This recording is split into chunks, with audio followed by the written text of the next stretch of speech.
প্ৰতিজন মানুহৰ জীৱনলৈ এনেকুৱা এটা সময় আহে, এনেকুৱা এটা ক্ষণ আহে, যিটো ক্ষণে তেওঁক ভিতৰৰ পৰা বিপদ সীমা অতিক্ৰমি অহা ভূমিকম্পৰ দৰে জোকাৰি পেলায়।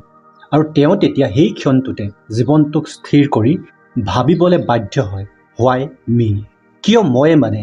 কামত ফেইলুৱাৰ, লাভ ফেইলুৱাৰ, ৰিলেশ্যনশ্বিপত সমস্যা, ফেমিলি প্ৰব্লেম, ফাইনেন্স প্ৰব্লেম, সকলোতে কিয় সমস্যা? কেৱল মোৰ হতেই কিয়?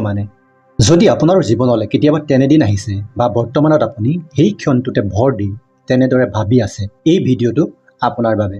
ধৈৰ্য আৰু একাগ্ৰতাৰে কথাবোৰ বুজি লওক। সমাধান আপোনাৰ মাজতে আছে। ছাগলৰ জাকত ডাঙৰ হোৱা বাঘৰ পোৱালি এটাই বাঘৰ সান্নিধ্য নোপোৱালৈকে চিকাৰ কৰিবলৈ নিশিকে। Your time is about to change. Okay, এতিয়া মূল বিষয়টোলৈ আগবাঢ়োঁ। সমস্যাবোৰ আপুনি দেখাৰ দৰে, ফিল কৰাৰ দৰে আপোনাৰ বাবে এক্সিষ্ট কৰি আছে আপোনাৰ জীৱনৰ লগত জড়িত সকলো ক্ষেত্ৰতে। আৰু বাৰে বাৰে চেষ্টা কৰিও আপুনি আশা কৰাৰ দৰে একো কৰিব পৰা নাই। কোনো ভাল ৰিজাল্ট পোৱা নাই নিজৰ লগত থকা সকলোবোৰ দিও। কি কৰিব এতিয়া? ডাঙৰ কথাটো সেইটো। এই সময়ত যদি আপোনাক সোধোঁ, আপুনি নিজকে বিশ্বাস কৰেনে? ডাঠি ক'ব পৰাকৈ সাহস নহ'ব চাগে। যদি সোধোঁ আপোনাক, আপুনি ঈশ্বৰক বিশ্বাস কৰেনে? হয়তো আপুনি কনফিউজনত ক'ব নোৱাৰিব। এনেকুৱা সময়ত এনেধৰণৰ অনুভৱেই হয়। এটা ক্ষেত্ৰত ফেইলিয়ৰ হৈছে মানি ল'ব পাৰি, দুটা ক্ষেত্ৰত হৈছে তাকো একচেপ্ট কৰিব পাৰি। কিন্তু জীৱনৰ সকলো ক্ষেত্ৰতে ফেইলিয়ৰ, এইটোতো সহজভাৱে গ্ৰহণ কৰিব পৰা বিষয় নহয়। ক'ৰবাত কিবা এটা ভালকৈ খেলি মেলি হৈ আছে।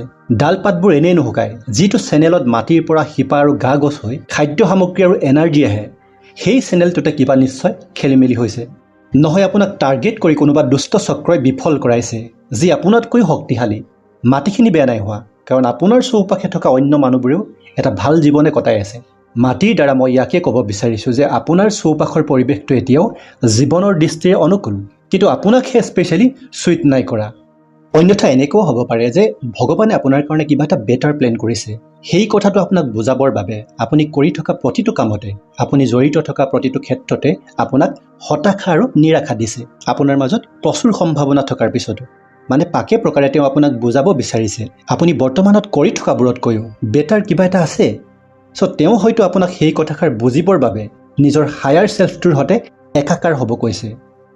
ইতিমধ্যে আমি কৰি অহা আলোচনাৰ পৰা এই কথা স্পষ্টভাৱে বুজি পালোঁ যে আপোনাৰ এই দুৰ্দশাৰ অন্তৰালত মূলতঃ তিনিটা কাৰণৰ প্ৰভাৱে যে আছে সেইটো নিশ্চিত। হয়, আপোনাৰ ইণ্টাৰনেল কণ্ডিশ্যনিং সময়ৰ উপযোগী হোৱাকৈ আপগ্ৰেড নহয়, গতিকে আপোনাৰ চেল্ফ ছিষ্টেমটোৱে কৰা কামবোৰে আশা কৰাৰ দৰে ফল দিব পৰা নাই। নহয় কোনোবাই আপোনাক, বিশেষকৈ কোনোবা শত্ৰুৱে তন্ত্ৰৰ দ্বাৰা বান্ধি থৈছে, বা ভগৱানে আপোনাৰ বাবে বেটাৰ কিবা এটা প্লেন কৰি থৈছে। কিন্তু কথাটো হৈছে এই তিনিওটাৰ কোনটো কাৰণৰ প্ৰভাৱত পৰি আপোনাৰ তেনে অৱস্থা হৈছে, সেইটো কেনেকৈ জানিব? আৰু সমাধানৰ উপায় কি?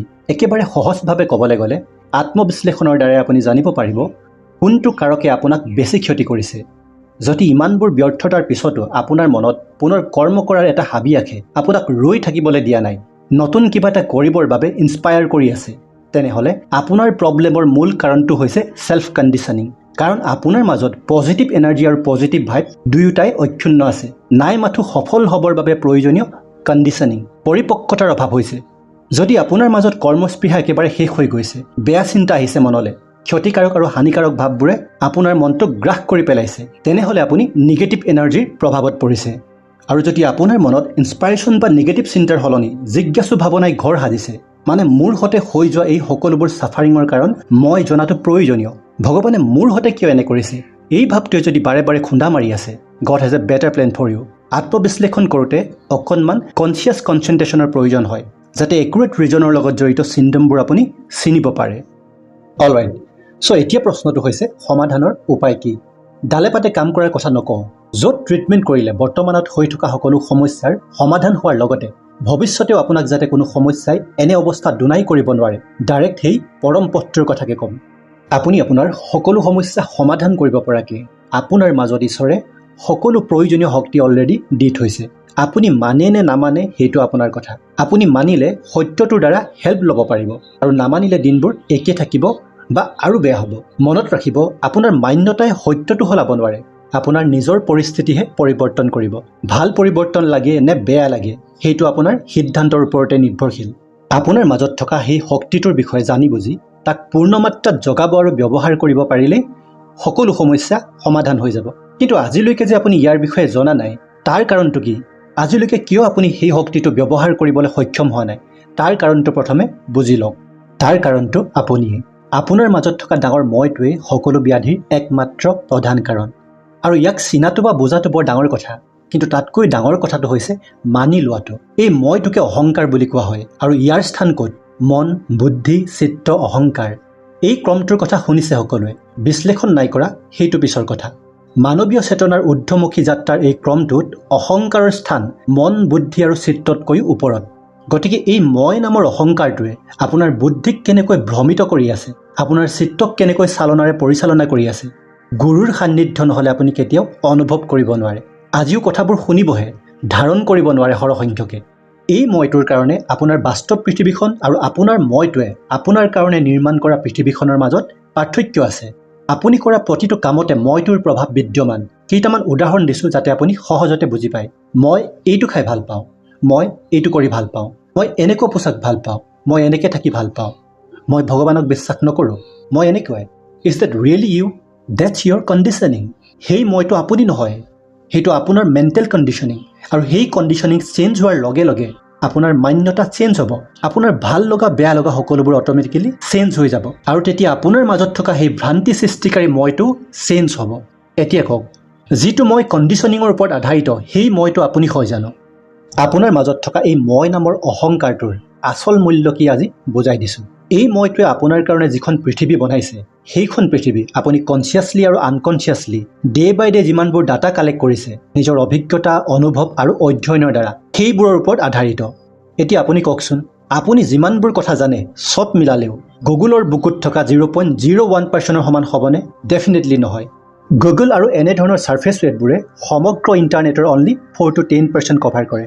ইণ্টাৰেষ্টিং কথাটো হৈছে ইণ্টাৰনেটে এই ব্ৰহ্মাণ্ডৰ কালেক্টিভ কনচিয়াছনেছৰ 0.01%ও কভাৰ নকৰে। আৰু যাক আমি কালেক্টিভ কনচিয়াছনেছ বুলি কওঁ, সি সমগ্ৰ ব্ৰহ্মাণ্ডৰ অনলি 5% এৰিয়া কভাৰেজ কৰে। বাকী 95% এৰিয়াৰ 28% ব্লেক এলিমেণ্ট আৰু 67% হয় ব্লেক এনাৰ্জি, যিয়ে পোহৰ, লাইট বা কনচিয়াছনেছ কাকোৱে ৰেছপন্স নকৰে। আৰু সেইকাৰণে মা ভাগৱতীক ব্ৰহ্মাণ্ডৰ অধিষ্ঠাতা শক্তি বুলি কোৱা হয়, যাক কালেক্টিভ কনচিয়াছনেছেও ঢুকি নাপায়। চ' এতিয়া কওক, আপোনাৰ সেই মইটোৰ অস্তিত্ব কি, তাৰ ভেলু কি? এতিয়া আপুনি জানিলে আপুনি যি জানে সি কিমান ক্ষুদ্ৰ। লগতে আৰু এটা কথা জানি লওক যে সেই জ্ঞানখিনি কিমান ট্ৰাষ্টৱৰ্থি আৰু অথেণ্টিক হয়। জ্ঞান মানে হৈছে জানকাৰী, গতিকে জ্ঞান সত্যও হ'ব পাৰে, মিথ্যাও হ'ব পাৰে।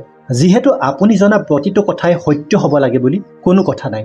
যিটো সত্য সেইটো ব্যক্তিগত সত্য নে সামাজিক সত্য নে ব্ৰহ্মাণ্ডীয় সত্য, এই মুহূৰ্তলৈকে আপুনি এইটোও নাজানে যে সত্য 3 প্ৰকাৰৰ। তেনেহ'লে কিহৰ ইমান মই সকলোতে কওকচোন? এই মইটোৱে আপোনাক জীৱনৰ ইউনিভাৰ্চেল ট্ৰুথটোৰ পৰা আঁতৰাই ৰাখিছে, আপোনাৰ ছাফাৰিং বঢ়াইছে, আৰু একো নাই কৰা। গতিকে আমি বুজি উঠিলোঁ যে এই মইটোৰ বাবে আমি আমাৰ মাজত থকা আত্মাটোৰ সৈতে চিনাকি হ'ব পৰা নাই, আমাৰ মাজত থকা হায়াৰ ছেল্ফটোৰ সৈতে কানেক্ট কৰিব পৰা নাই, যাৰ ওচৰত জীৱনৰ সকলো সমস্যাৰ সমাধান আছে। কাৰণ সেই হায়াৰ ছেল্ফটো কালেক্টিভ কনচিয়াছনেছৰ সৈতে জড়িত। চ' ফাইনেল কুৱেশ্যনটো হৈছে তাক জগাম কেনেকৈ এতিয়া, হয়নে? আপুনি জগাব নোৱাৰে, যিহেতু আপুনি এই বিচিত্ৰধৰ্মী মইটোৰ মায়াৰে আজিও পৰিচালিত হৈ আছে। কিন্তু আপুনি এই শক্তিটো জগাবৰ কাৰণে ইনিচিয়েট কৰিব পাৰিব, সেইটো আপোনাৰ হাতত। এই শক্তিটো দুটা পৰম তত্ত্বৰ সান্নিধ্যতে কেৱল জাগৃত হয়। প্ৰথমটো হৈছে গুৰুৰ কৃপাত, আৰু দ্বিতীয়টো হৈছে আপোনাৰ আৰাধ্যজনৰ কৃপাত। যদি গুৰু নাই, এজন যোগ্য গুৰু ধাৰণ কৰক, তেওঁৰ শ্ৰীৰ চৰণত আপুনি পূৰ্ণতা নিজকে সমৰ্পণ কৰক। আৰু যদি নাই পোৱা, তেনেহ'লে মা ভাগৱতীক আপুনি নিজৰ সৰ্বস্বৰূপে মান্যতা দি পূৰ্ণৰূপে আত্মসমৰ্পণ কৰক। আপোনাৰ মাজত থকা সেই আত্মশক্তিটো জগাবৰ কাৰণে কেৱল এটাই বস্তু লাগে, সেইটো হৈছে ফুল চাৰেণ্ডাৰ, কমপ্লিট চাৰেণ্ডাৰ। আপুনি এখন হাত দিয়ক তেওঁৰ ফালে, তেওঁ 10খন হাতেৰে আপোনাক আঁকোৱালি ল'ব। সেইকাৰণে তেওঁক মা বুলি কোৱা হয়। আৰু তাৰপিছত আপুনি ছেল্ফ কণ্ডিশ্যনিং কৰিব নালাগে, হৈ যাব। তান্ত্ৰিকৰ ওচৰলৈ গৈ আপুনি তন্ত্ৰবাধা কাটিব নালাগে, কাট খাই যাব। আপোনাৰ জীৱনত কি কৰিব লাগে সুধিব নালাগে, আপোনাৰ কনচিয়াছনেছত আহি যাব, আপুনি জ্ঞাত হৈ যাব। নিজৰ সকলোবোৰ দিও আপুনি যি পাব নোৱাৰিলে, চাৰেণ্ডাৰ কৰাৰ পিছত মাত্ৰ 1% এফৰ্ট দিলেও আপুনি পূৰ্বতকৈও 1000 গুণ বেছি ফল পাব। আৰু সকলোতকৈ ডাঙৰ কথাটো হৈছে তেওঁৰ সান্নিধ্যতা পাব। তেতিয়া অসাধ্য বুলিবলৈ কিবা থাকিব জানো?